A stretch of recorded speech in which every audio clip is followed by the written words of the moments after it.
It's time for Defending and Commending the Faith with Joe Mott, inviting the atheist, agnostic, and skeptic to examine for themselves the evidence for the Christian faith. We are all limited by what we do not know and by the things we think we know but are not true. Dr. Joe Mott earned his PhD at LSU and was a distinguished math professor at Florida State University for 38 years, helping to write 3 math textbooks and authoring over 30 research articles in math. He is now the host of this radio program, Defending and Commending the Faith. Here is Joe Mott. Hello to everyone. Welcome to the program. Followers of Christ are still being called into action for defending and commending the Christian faith. In the last episode, I mentioned that there were 3 individuals who stand out for having a major effect that got the Western culture to its present state. The 3 individuals are, first, Friedrich Schleiermacher, known as the father of modern liberal theology, who doubted the reliability of the Bible. Second, Charles Darwin, whose Evolutionary manifesto on the origin of species was first published in 1859 and is now said to be the most influential book in the world besides the Bible. The third individual is Joseph Fletcher, who in the 1960s established the concept of moral relativism in his book, Situation Ethics, The New Morality. I also referred to Matthew chapter 11, verse 19, and Luke chapter 7, verse 35, which say, "Wisdom is justified by all her children." Therefore, I began a discussion of the ideas and practices that follow from the basis of Darwin's theory of evolution. If a loving, almighty God made man, then human life is valuable and sacred. But if Darwin's theory of evolution is true, then we are simply the product of time and chance, and there is no morality and no intrinsic worth of human life, where, according to Dostoevsky, everything is permitted. The most notorious and terror-soaked political movements of the 20th century, Nazism and communism, both rejected God and were animated by the idea of Darwin's theory of evolution. It was Darwin's theory, carried to its logical conclusion, that had such a powerful effect on Adolf Hitler that led to the death of 6 million Jews in the Holocaust and probably 10 million deaths of Christian Europeans at the hands of Hitler's German brown-shirted Nazis. Hitler tried to speed up evolution. British evolutionist Arthur Keith wrote in the 1940s book entitled Evolution and Ethics, "The leader of Germany is an evolutionist not only in theory, but as millions know to their cost in the rigor of its practice." Nothing causes such consternation to the Christian faith more so than Darwinian evolution. After all, the term goes hand in hand with naturalism, materialism, secular humanism, agnosticism, atheism, Nazism, and communism, all of which is a curse to Christianity. To be sure, some of Darwin's discoveries are well proven and offer no threat to the Christian worldview. For example, natural selection is an observable, proven design that allows species to adapt to changing environments. This is the so-called microevolution. William Dembski, an American mathematician, philosopher, theologian, and author, says, The positive evidence for Darwinism is confined to small-scale evolutionary changes like insects developing insecticide resistance. Evidence like that confirms the Darwinian selection mechanism for small-scale changes, but hardly warrants the grand extrapolation that Darwinists want. It is a huge leap going from insects developing insecticide resistance via Darwinian mechanism of natural selection and random variation to the very emergence of insects in the first place by the same mechanism. Allow me to say it appears that evolutionary thinking discusses two separate things: process and origin. And these two ideas can easily cause confusion. I am open to the idea that evolution as a process, but not as an idea about origins. For example, organisms like dogs can change colors, height, weight, etc., but they still remain dogs. That is microevolution. Evolution in terms of origin is not science. Rather, it is a philosophy of science which says that behind the process there is no intelligent mind. But there is nothing scientific about such a declaration.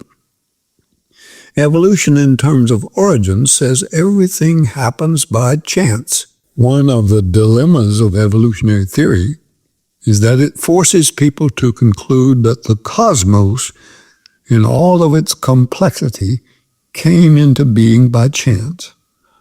Nobel Prize winner Jacques Monod affirms chance alone is at the source of every innovation, of all creation in the biosphere. Pure chance, absolutely free but blind, is at the very root of the stupendous edifice of evolution. The famous theologian R.C. Sproul said, "If chance exists in any size, shape, or form, God cannot exist." The two are mutually exclusive. If chance existed, it would destroy God's sovereignty. If God is not sovereign, he is not God. If chance is, God is not. If God is, chance is not.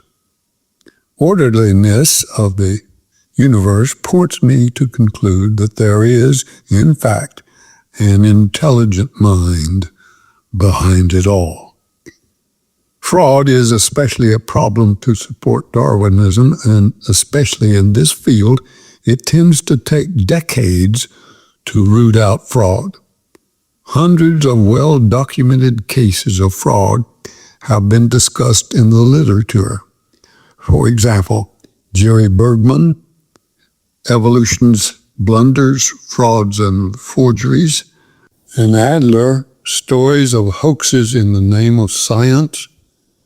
These frauds and hoaxes include the Piltdown Man, Nebraska Man, Java Man, peppered moths, Haeckel's embryos, Archaeopteryx, Darwin's Tree of Life, Millard-Urey experiment, and the ultimate monkey-to-man parade of male monkeys to apes to a clearly male human being.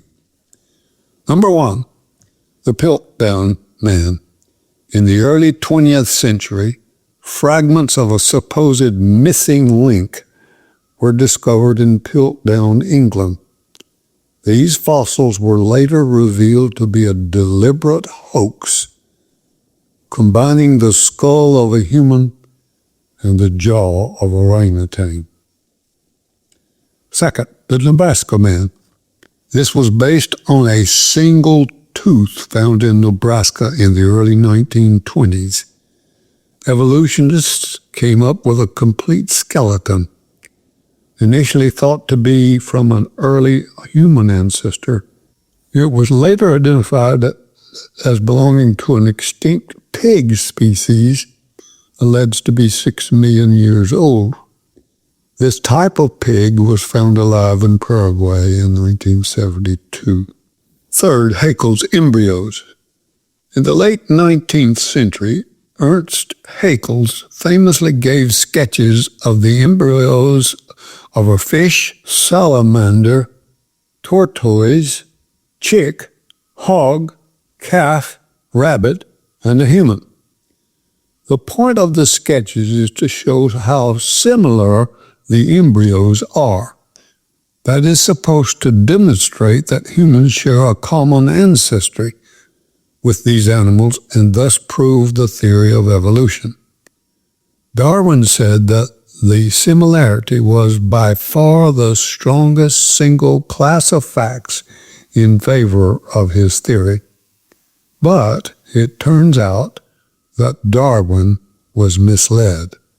In her book, Total Truth, Nancy Pearcey said Haeckel fudged his sketches, making them look far more similar than they really are. Haeckel's goal was to support a slogan he had coined, ontogeny recapitulates phylogeny, which means each individual embryo replays the prior stages of evolution. In Haeckel's own day, scientists already knew that he had faked the sketches, and 5 professors accused him of fraud, and he was convicted by a university court. His deceit was exposed in Haeckel's Frauds and Forgeries, a 1915 book by J. Asmuth and Ernest R. Hull, who quoted 19 leading authorities of the day. Yet only recently has the scientific community begun to expose the falsehood publicly. Michael Richardson wrote an article entitled Haeckel's Embryos, Fraud Rediscovered in Science, 277, September the 5th, 1997, page 1435. Yet the same sketches, or similar ones, continue to be seen in biology textbooks. Columnist Michael Kinsley even used the principle of recapitulation in an attempt to support embryonic stem cell research. He admitted that the principle, ontogeny recapitulates phylogeny, has been discredited. Nevertheless, he argued, it contains a kernel of truth, restated in ordinary language, in the development of the individual human being, somewhat similar to evolution, really does happen. Namely, that we each start out as something less than human, that the transformation takes place gradually.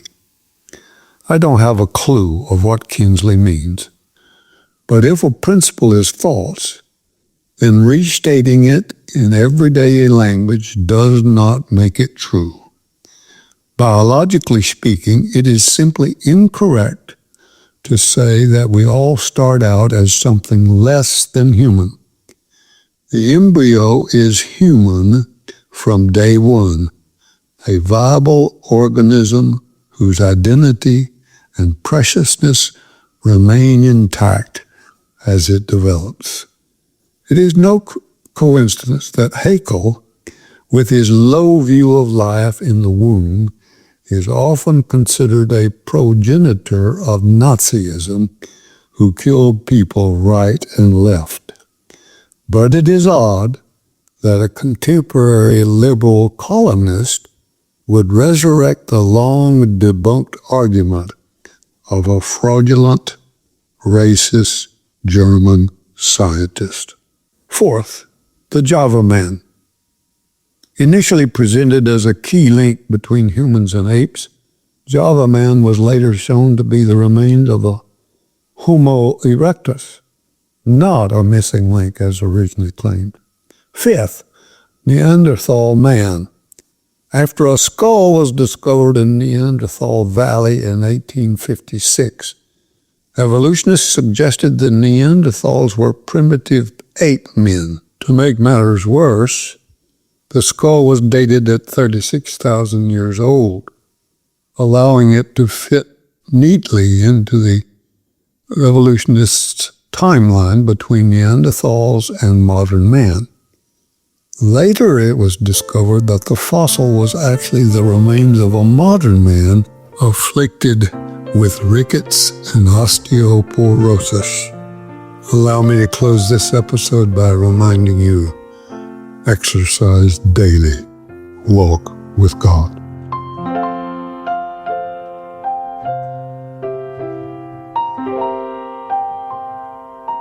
Thank you for listening to Defending and Commending the Faith with Joe Mott, a production of Wave 94 Radio in Tallahassee, Florida. If you have any questions or comments for Joe, please forward them to Doug Apple at Wave94 at this email address, dougapple@wave94.com.